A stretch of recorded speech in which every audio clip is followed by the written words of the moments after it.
시어머니와 함께 살고 있다고 하면 주위 사람들이 불편하지 않냐고 많이들 물어봅니다. 아무래도 요즘은 분가에서 사는 분들이 많아서 그렇겠지요. 하지만 저는 오히려 시어머니와 함께 살아서 더 좋습니다. 물론 저도 처음부터 좋았던 건 아니에요. 살면서 마음이 바뀌게 된 건데 칠설에서 제 속 얘기를 하고 싶어 사연을 올립니다. 저는 남편과 같은 직장에 다녔습니다. 유통업을 하는 회사였는데 저는 격리로 일했고 남편은 영업사원으로 일을 했지요. 격리 업무를 보다 보니 사무실에 같이 일하는 동료들과 다들 친하게 지냈는데 유독 저한테 관심을 보이는 영업사원이 있었죠.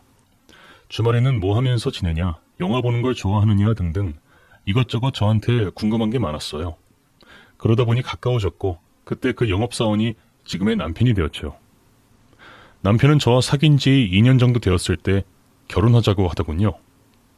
남편을 너무나 사랑하고 있었기에 그의 청혼이 은근히 반가웠지만 결혼을 서두른다는 느낌도 없지 않아 있었어요.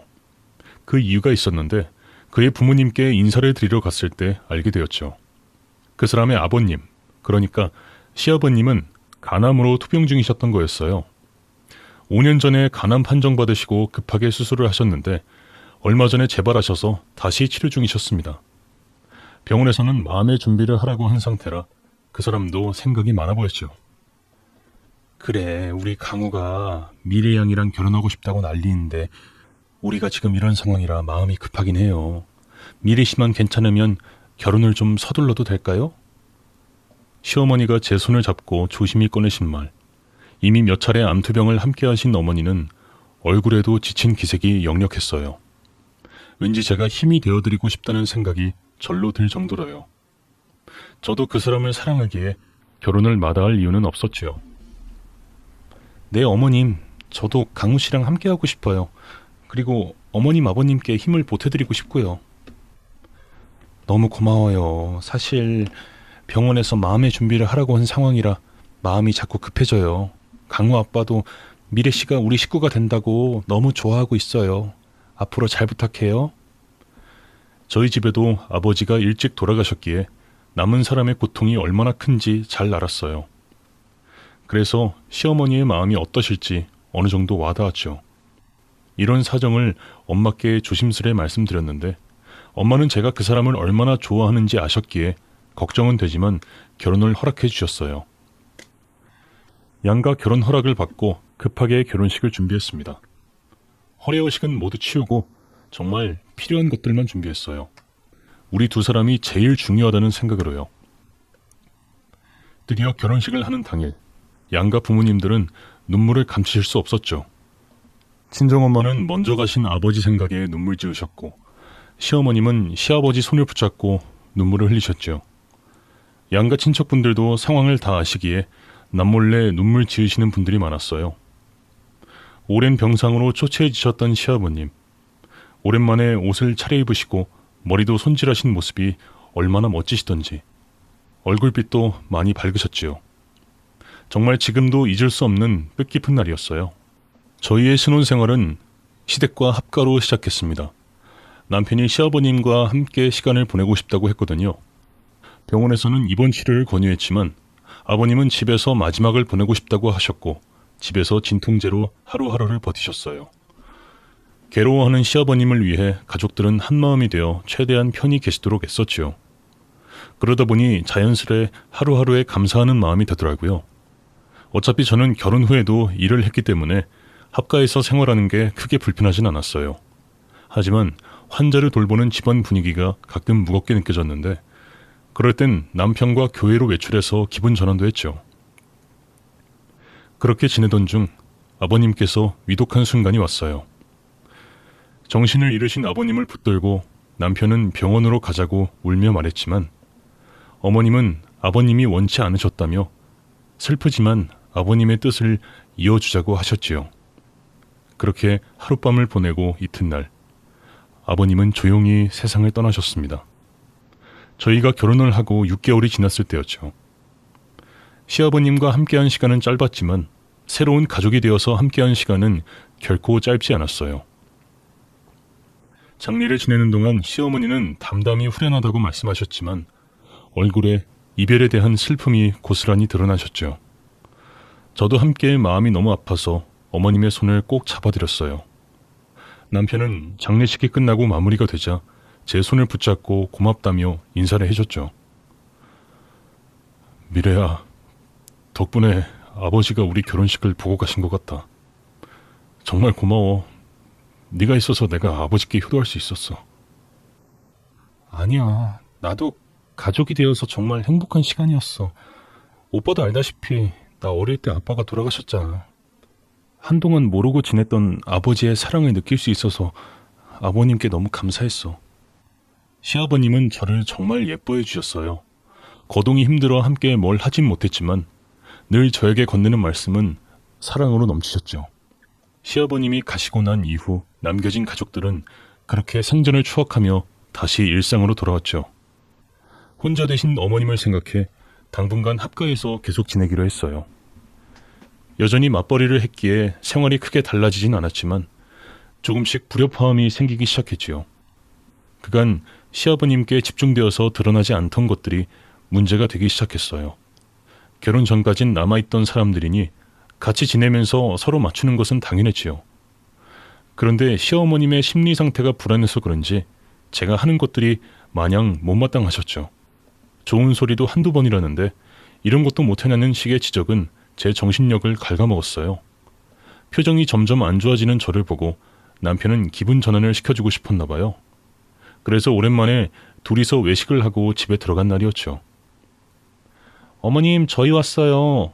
저녁은 드셨어요? 너희끼리 그렇게 저녁 먹고 들어오는데 나 혼자 먹는 밥이 목구멍에 제대로 넘어가겠니? 혼자 저녁 식사하신 게 맘 상하신 모양이었어요. 제가 신경 쓰인 남편이 어머니께 한마디 하려고 나서길래 얼른 제지했죠. 어머니 죄송해요. 이제 저녁은 꼭 어머님과 함께 할게요. 어머님께 죄송하다고 하고 얼른 저희 방으로 들어왔죠. 엄마 왜 그러시지? 성격이 변하신 것 같아. 아이 참. 아버님 돌아가시고 나서 마음이 힘드실 거야. 당분간 우리가 맞춰드리자. 그래, 고맙다 미래야. 저도 변한 어머님 모습에 적응되진 않았지만 시어머님의 힘 빠진 어깨를 볼 때면 친정엄마 모습이 겹쳐 보일 때가 있어서 마음이 많이 아팠어요.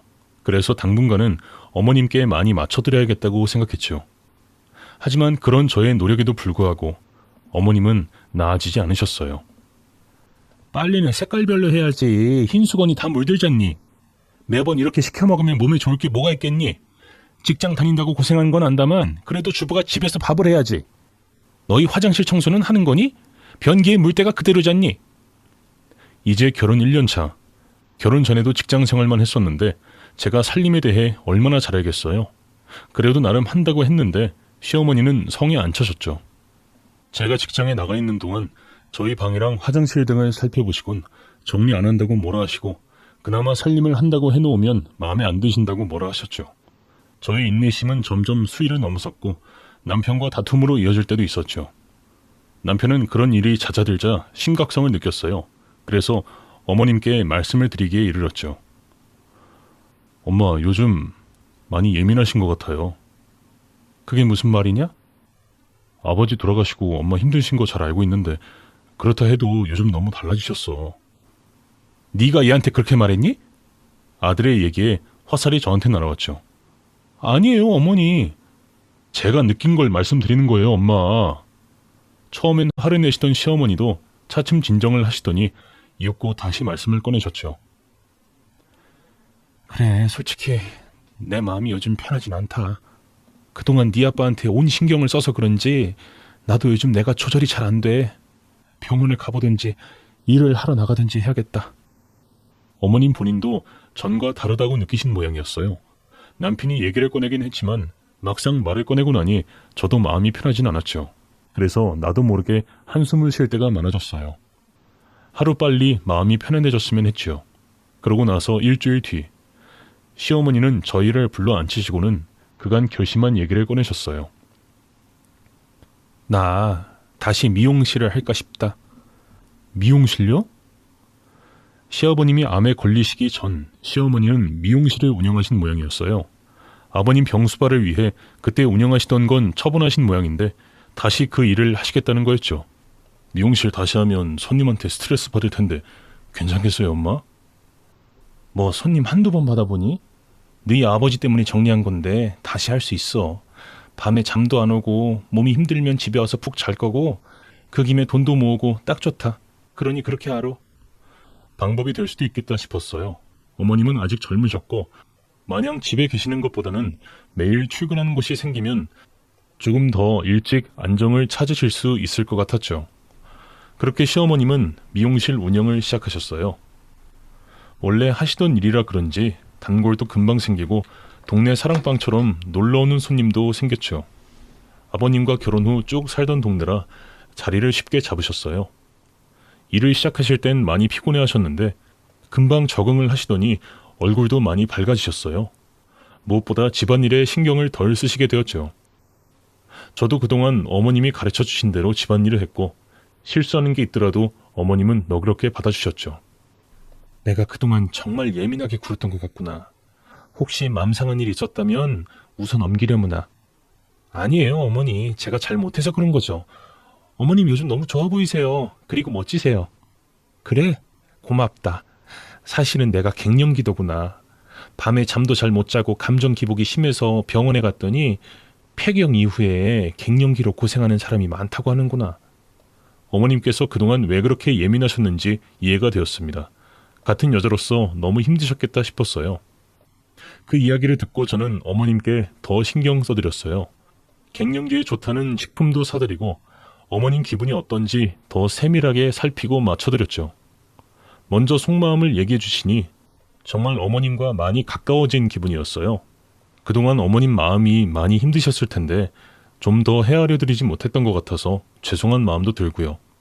앞으로는 어머님과 더 가까워지고 행복하게 살아야지 그런 마음이 저절로 들었습니다.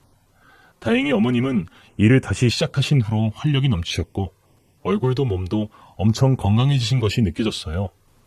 그러던 어느 날, 그날은 회사 일이 늦게 끝나서 퇴근하고 나니 어머님 미용실 마감 시간이더라고요. 미용실로 가서 어머님과 같이 들어가야겠다 싶어서 갔는데 남자 손님과 얘기를 나누고 계시더라고요. 어머님 저 왔어요. 아 왔니? 시간이 벌써 이렇게 되었네. 그럼 장 여사님, 저는 이만 가겠습니다. 저와도 눈인사를 하고 나가시는 남자 손님은 나이가 50대쯤 되어 보이는 신사분이셨어요. 손님을 배웅하고 돌아서는 어머님께 그 남자 손님 얘기를 슬며시 꺼냈어요. 저 손님 정장 차림이 정말 멋지신데요? 자주 오시는 분이세요? 얼마 전부터 오시는 분인데 퇴근하면서 오셔가지고 차도 한잔 하고 가시고 그래. 그러시구나. 혹시 혼자 계시대요? 사별한 지 10년은 됐다고 하시네. 사별했다는 얘기를 들으니 왠지 미용실에 그냥 머리만 자르러 오는 건 아닌 것 같은 느낌이 들더라고요. 그래도 제 생각을 입 밖에 내진 않았어요. 혹시나 어머님이 맘 상하실까 봐요. 그렇게 며칠 지났는데 퇴근한 남편이 저에게 물어왔어요. 미래야, 혹시 엄마 미용실에 자주 오는 남자 손님 알아? 오빠 어떻게 알아요? 남편도 퇴근길에 어머님과 같이 오려고 미용실을 들린 모양이었어요. 근데 안에서 남자 손님과 너무 즐겁게 대화하고 계신 어머니를 보고 놀라서 물어보니 그냥 단골 손님이라고 얼버무리셨다는 거였어요. 아무래도 남편은 혹시나 싶어서 걱정이 되는 모양이었죠. 혹시나 남편 없다고 함부로 할까봐 너무 걱정된다는 거였어요. 하지만 그 손님을 대하는 어머님의 모습을 보면 너무 경계하지 않아도 될 것 같은 생각이 들었지만 남편은 쉬 마음을 놓지 못했어요. 안지 얼마 되지도 않은 사람을 어떻게 믿을 수 있겠냐 그러더라고요. 하긴 그의 말도 맞는 말이죠. 지금 생각해보면 그 말이 진짜 맞았던 거고요. 하지만 어머님이 몇 살 안 된 애도 아니고 일거수일투족 따라다닐 수도 없고 장사하시는 분한테 손님을 가려받으라고 할 수도 없는 거라서 혹시나 하는 마음에 미용실에 호신용 물건들을 가져다 놓았죠. 어머님께 사람 함부로 믿지 말라고 신신당부도 하고요. 그런 일이 있고 이후엔 별일이 없어 보였어요. 그래서 저희도 마음을 놓고 하루하루 정신없이 살았죠. 그러던 중에 저는 임신을 하게 되었어요.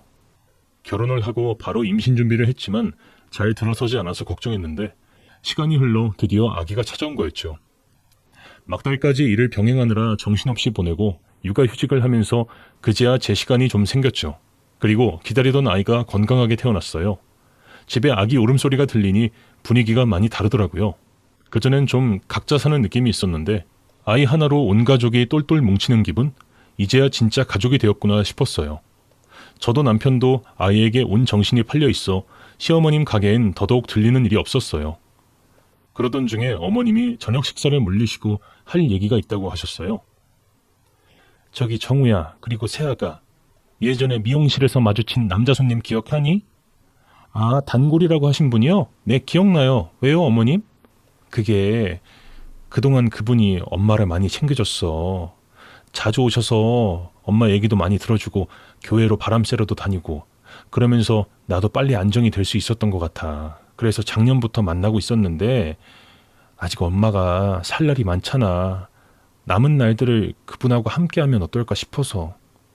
저도 저였지만 그 얘기를 듣는 남편은 생각이 많은 눈치였어요. 별말 없이 가만히 있더군요. 시아버님이 돌아가신 지 4년.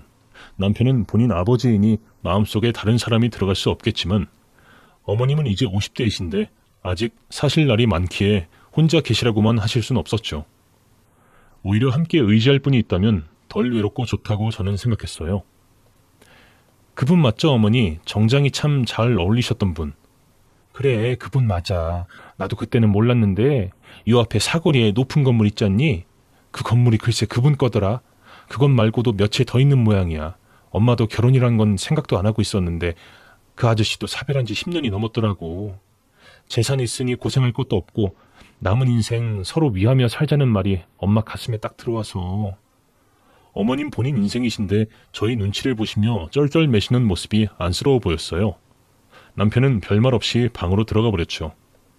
어머님, 저희가 많이 놀란 모양이에요. 시간을 주시면 금방 받아들일 거예요. 저는 어머니 마음 다 이해해요. 그리고 응원할게요, 어머님.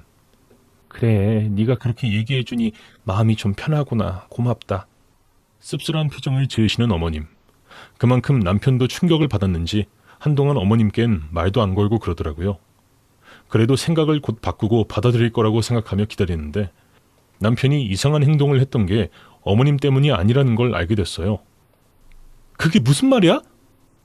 미안하다. 나도 이렇게 될 줄은 정말 몰랐어. 진짜 잘못했다. 결혼하고 분가를 하지 않았기에 남편과 저는 돈을 차곡차곡 모으고 있었어요.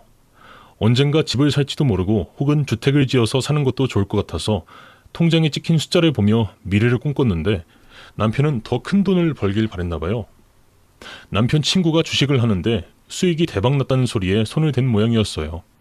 주식의 주자도 잘 모르는 사람이 통장에 그동안 모아놓은 돈을 몽땅 투자해서 홀랑 잃고 만회하려고 어머님께 집 담보로 대출을 부탁드려 그 돈도 홀랑 잃고 그때도 단념하지 못하고 사채빚까지 버티다 결국 모두 다 잃고 빚까지 진 거였어요.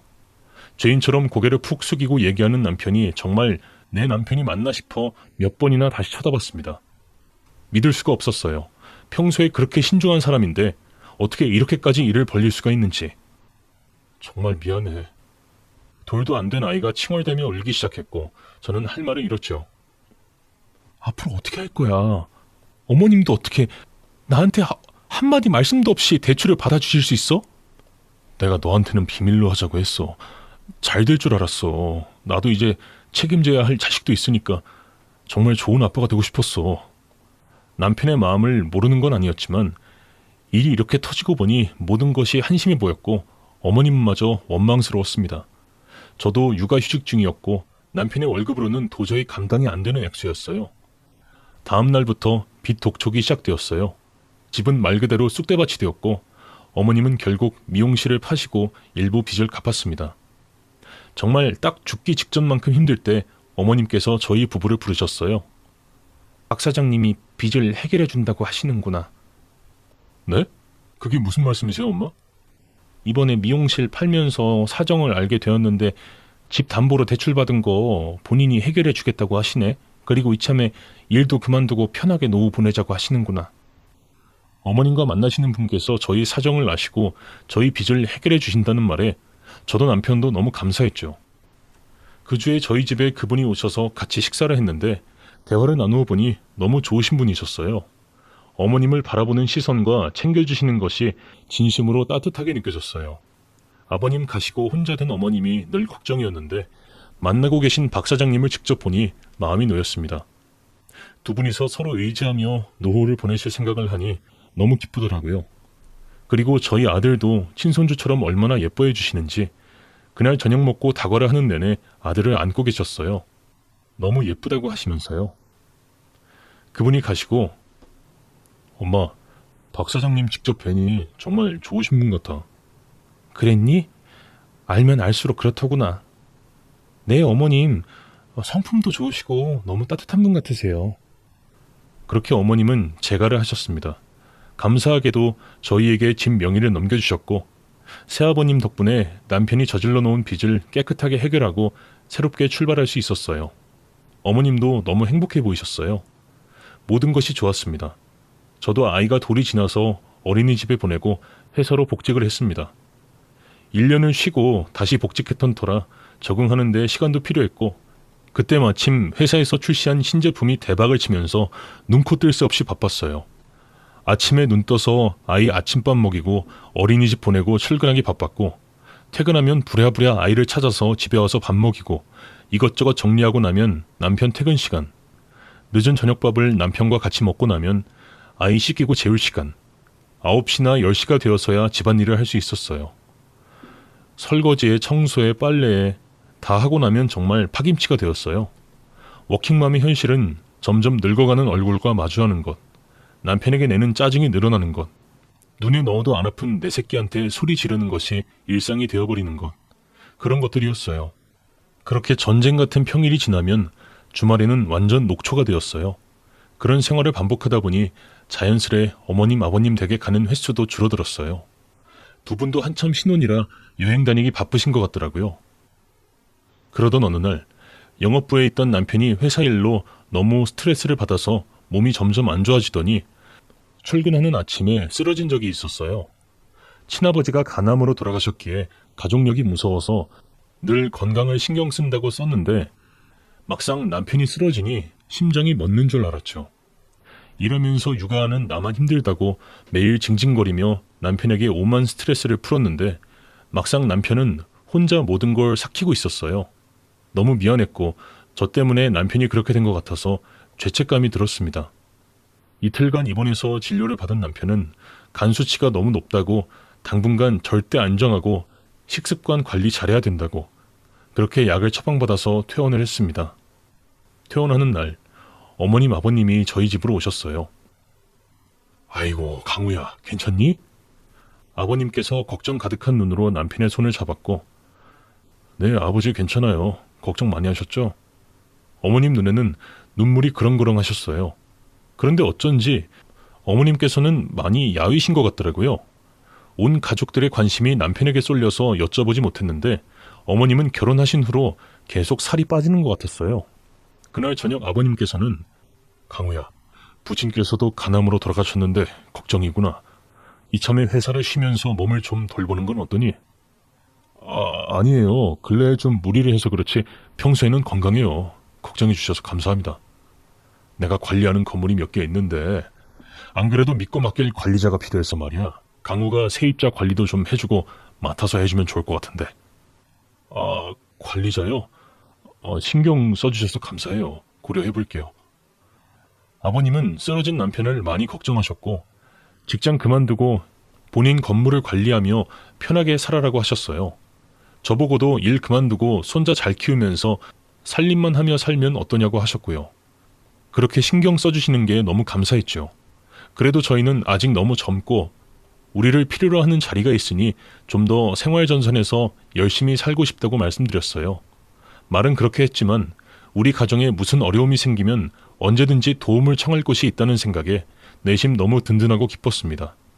기댈 언덕이 있다는 건 좋은 거잖아요. 물론 당연하게 공짜 심리로 받아들이면 절대 안 되겠지만요. 그리고 아버님께서는 폭탄 선언을 하셨죠.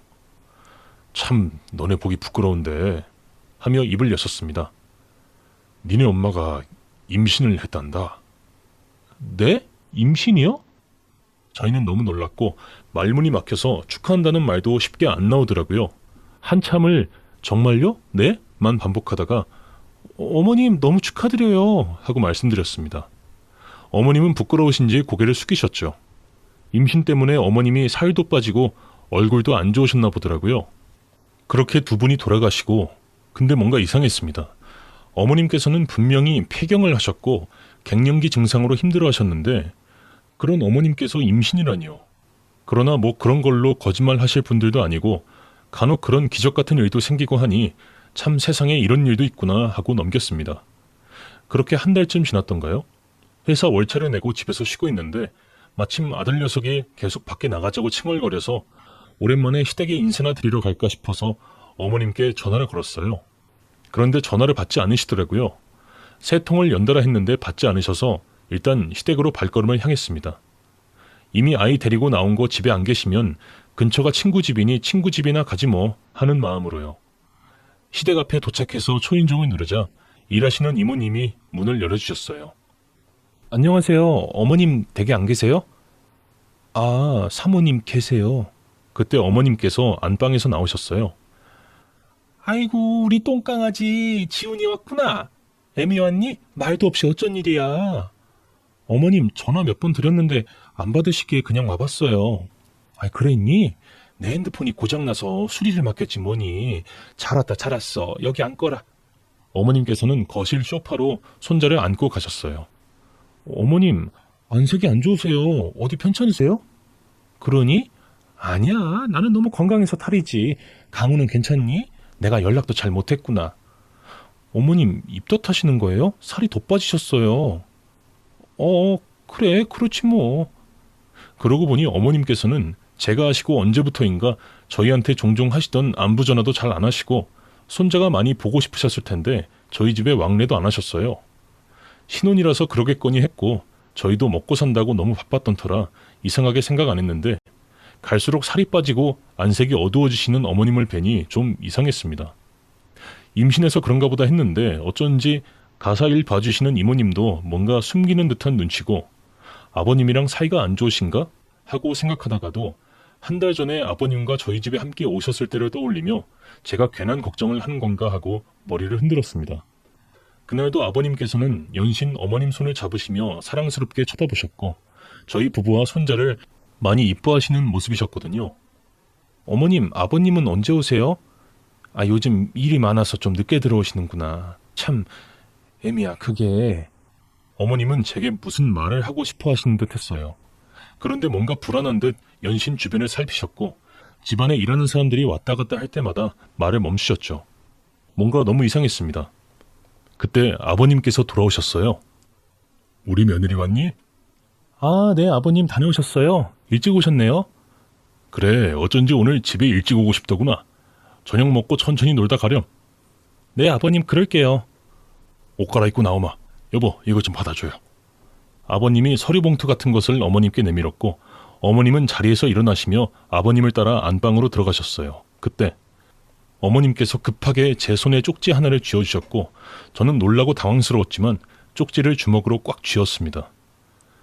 분명히 무슨 일이 있으셔. 그렇게 생각하고 화장실로 가서 쪽지를 펴보는 순간 애미야, 나 좀 여기서 꺼내다오. 쪽지에는 그렇게 쓰여져 있었습니다. 저는 이게 도대체 무슨 말인가 싶어서 너무 충격을 받았고 이 집안에서 분명히 무슨 일인가 일어나고 있는 게 분명했어요. 저는 쪽지는 변기물에 내려보내고 아무렇지 않게 거실로 나왔습니다. 그리고 아들에게 지훈아, 할머니가 지훈이 좋아하는 초콜릿 사주신대. 야호, 쪼꼬. 이따 할머니 나오시면 지훈이가 할머니 손잡고 같이 슈퍼 갔다 와. 알겠지? 응. 꼭 할머니랑 엄마랑만 가야 돼. 그래야 초콜릿 사줄 거야.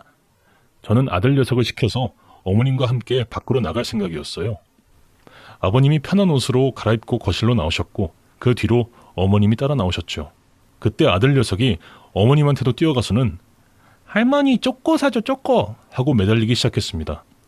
어머님께서 제 눈치를 보며 초코 사달라고? 아이, 초콜릿 사달라고 난리네요. 저는 안 사주니까 어머님한테 그러나 봐요. 지훈아, 할아버지랑 갔다 오셨구나. 싫어, 할머니. 아들 녀석이 징징거리며 울기 시작했고 알겠어. 그럼 할머니랑 엄마랑 같이 갔다 오자. 알겠지?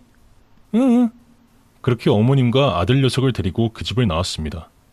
아버님은 뭔가 불안한 듯 보였고 저는 집을 나오자마자 어머님을 차에 태웠습니다. 어머님, 그쪽 집 뭐예요? 일단 출발하자.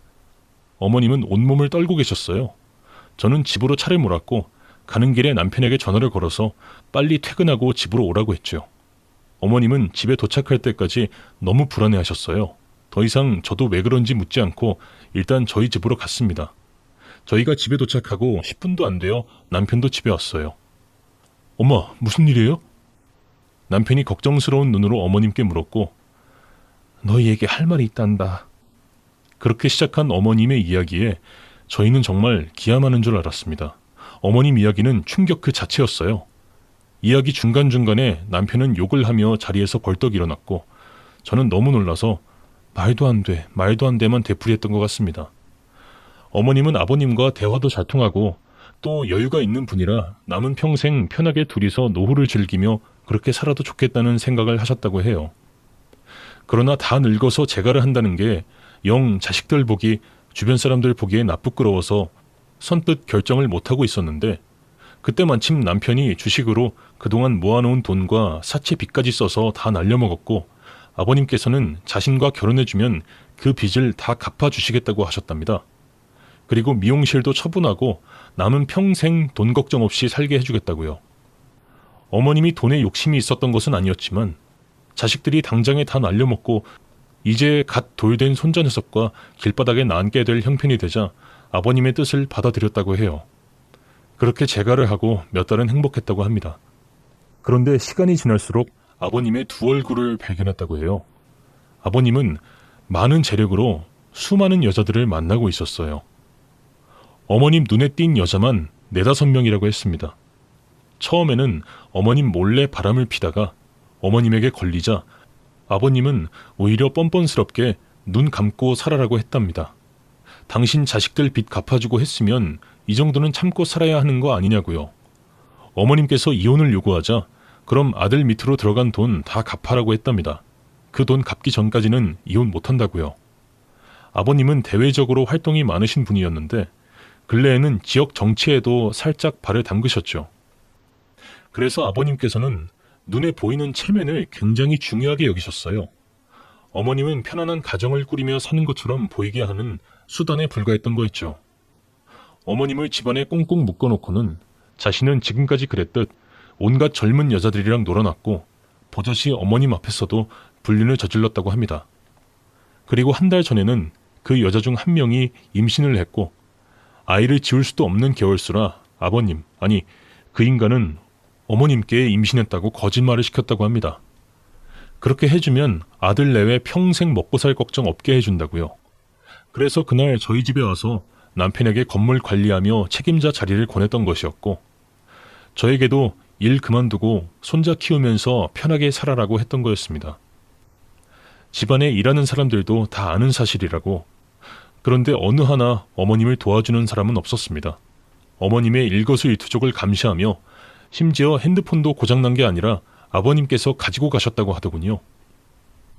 제가 오늘 시댁을 가자 일하는 사람 중 누군가가 아버님께 보고를 했고 그래서 원래는 늦게 들어오는데 그렇게 빨리 귀가한 거라고 하셨습니다. 그 이야기를 듣는데 정말 소름이 끼쳤습니다.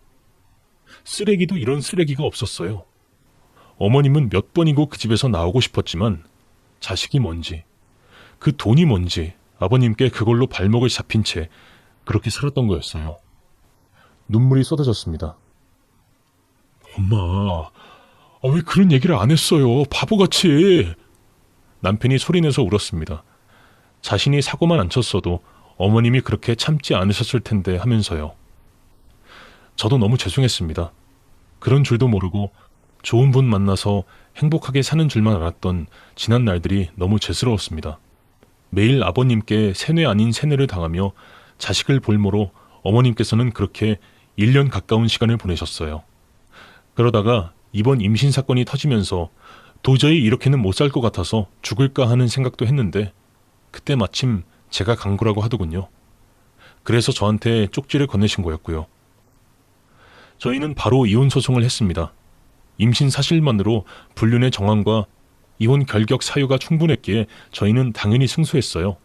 아버님은 행여나 이게 소문이 날까 싶어 최대한 조용히 처리하자고 엄청난 위자료를 주셨고요.